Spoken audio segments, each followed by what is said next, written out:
poop in the tub. I'm not gonna poop in the tub.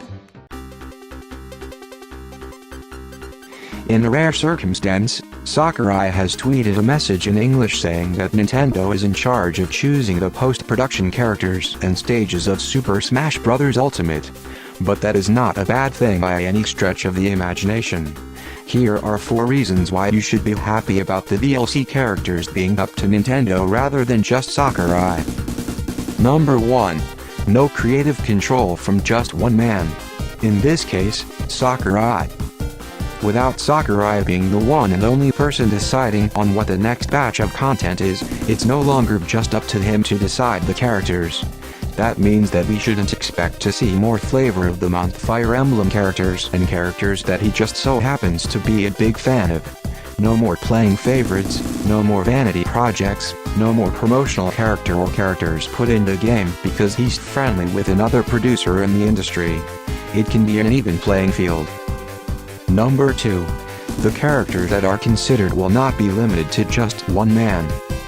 All we know is that there are people other than Sakurai who are responsible for selecting these DLC character. Maybe he's still involved, maybe he's not.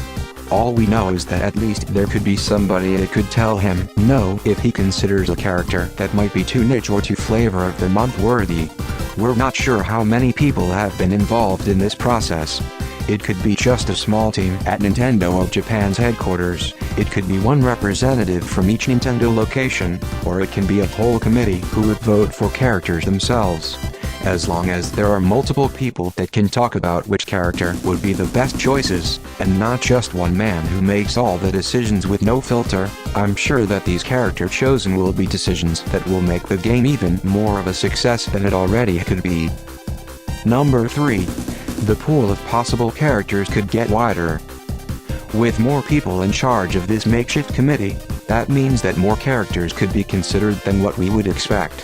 Western characters, for example, and there is a lot of Western characters that have had a history on Nintendo consoles. Scorpion or Sub-Zero, Rayman, Lara Croft, and Crash Bandicoot, even though I don't expect him nor do I think he's as big as people make him out to be, the list of possibilities is not all that short. Having Western characters in Japanese games is not uncommon, by the way. Soul Calibur has had many of them as guest characters. Marvel vs. Capcom is a series that Capcom develops. Not to mention, Shovel Knight and Shantae are both appearing in Smash Bros. Ultimate. Why should Western representation just stop with indie characters? Number 4. Nintendo can decide if they want even more DLC characters in the future. We know so far that we are getting 6, but it doesn't have to just be 6, and they don't have to rely on Sakurai to continue supporting the game.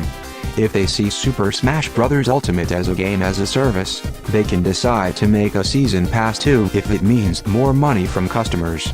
They still make content for Splatoon 2 and Mario Kart 8 Deluxe, so why should this game get to shorter post-production phase?